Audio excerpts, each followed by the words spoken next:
भगवान राम का चरित्र दुनिया के लिए अनुकरणीय है। राम राज्य बैठे थे रोका, हर्षित भय गए सब शोका।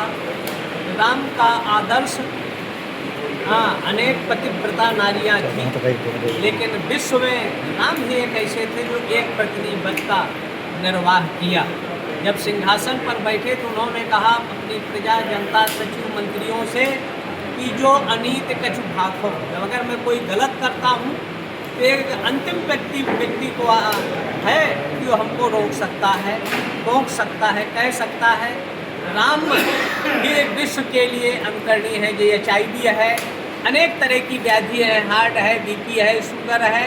अगर राम का चरित्र दुनिया के मानव अपनाएं तो अनेक तरह की बीमारियों से हम छुटकारा पा सकते हैं। राम ही विश्व के लिए ऐसे आदर्श नीतिवान राजा के रूप में है। और जो स्त्रियों के लिए अनुकरणीय है भगवती राजराजेश्वरी त्रिपुर सुंदरी सीता का चरित्र। इसलिए रामनवमी का ये पावन पर्व 14वें मनवंतर के 28वें तेता में 1,79,76,000 वर्ष पूर्व भगवान राम का प्राकट्य अयोध्या में हुआ था। और उस समय असुर राक्षस विदेशी शक्तियां भारत में जगह जगह अड्डा बना लिया था, लेकिन विश्वामित्र और वशिष्ठ के मार्गदर्शन पर भगवान राम ने विश्वामित्र के यज्ञ की रक्षा के माध्यम से मरीच और सुबाहु का अंत किया।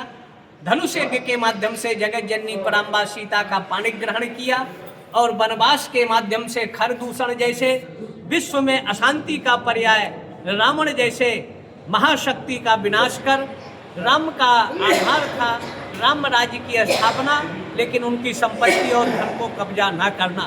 लंका पर विजय किया, लेकिन उनके भ्राता विभीषण को उन्होंने सौंप दिया। तो राम राज्य का तात्पर्य है कि हम प्रेम स्नेह से लोग रहें और राम का चरित्र पढ़ाने की ज़रूरत है, जो विश्व के 6 अरब लोगों के अनुकरणीय हो सकता है, शांति का पर्याय हो सकता है और समझौते का पर्याय प्रेम का प्रतीक है, स्नेह का। और दुनिया का कोई ऐसा गुण नहीं है जो भगवान राम को में सन्निहित न हो। विश्व का कई ऐसा देश है जो आपस में लड़ रहे हैं, क्या संदेश देना चाहते हैं? विश्व में अमेरिका दुनिया के आतंक, उग्रवाद और अतिवाद का पोषक है। पहले धन देता है। पहले उन्होंने जनरल गद्दाफी लीबिया को भी तानाशाह कहते हुए परमाणु बम के नाम पर उनका तेलों पर कब्जा किया।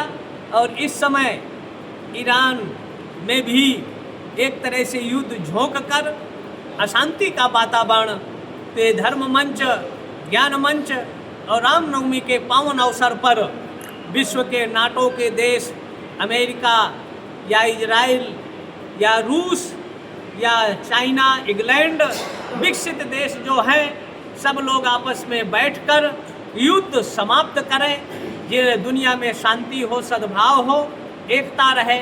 ऐसी हम मंगल कामना करते हैं भगवती दुर्गा से कि सबकी बुद्धि को परिवर्तित करें और परिष्कार हो, शांति सद्भाव का निर्माण। देश में समान नागरिक संहिता लागू होनी चाहिए। हाँ, देश में समान नागरिक संहिता लागू हो, समान शिक्षा नीति लागू हो और समान कानून लागू हो, और जिससे समाज में समरसता, एकता का निर्माण हो, नफरत, घृणा, हिंसा का वातावरण समाप्त हो। इसलिए एक कानून सबके लिए होना चाहिए। अगर हिंदू के लिए एक शादी 2 बच्चा, तो इस्लाम और ईसाई के लिए भी एक शादी 2 बच्चे का कानून होना चाहिए। एक नहीं सबके लिए। और अगर सबके लिए एक नियम नहीं है तो हम आह्वान करेंगे कि सनातनी जनता कम से कम 5 संतान पैदा करें। एक को सेना में भेजें, एक को नेता बनावे, एक को कृषि बनावे, एक को डॉक्टर बनावे, एक को मास्टर बनाए और एक को हमको दे दे। अगर 2 करें तो 2 का पालन वो करें, 3 हमको दे दे, हम भोजन देंगे, शिक्षा देंगे, रहने को देंगे, जिससे देश की एकता अखंडता कायम रहे। ममता बनर्जी ने कहा कि बंगाल एक ऐसा राज्य है जहां हर धर्म का सम्मान होता है और उस धर्म के लिए सबसे बड़ा राज्य है सभी धर्मों के लिए।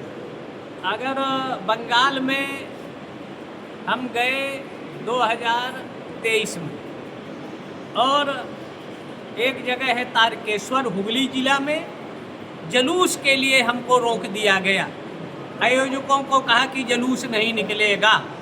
यहाँ तक गंगा सागर जाने के लिए हमको रोका गया और कई माताओं ने वहाँ हमसे कहा कि महाराज अगर हम FIR करने जाते हैं, दिन दहाड़े हमको वहाँ टांग कर ले जाते हैं और अगर FIR की बात अगर हम किया तो हमारा घर फूंक दिया जाता है, हमारे पति और बच्चों की हत्या कर दी जाती है। इसलिए वहाँ संविधान का तो कोई है ही नहीं, अराजकता का निर्माण है। इसलिए बंगाल में भी जनता की ज़रूरत है, समय की ज़रूरत है कि जैसे कोई अधिकारी गड़बड़ करता है तो ट्रांसफ़र किया जाता है, कोई सरकार गड़बड़ करती है तो जनता सरकारों को बदले, सुशासन की स्थापना हो और समान नीति हो, अराजकता का अंत होना चाहिए।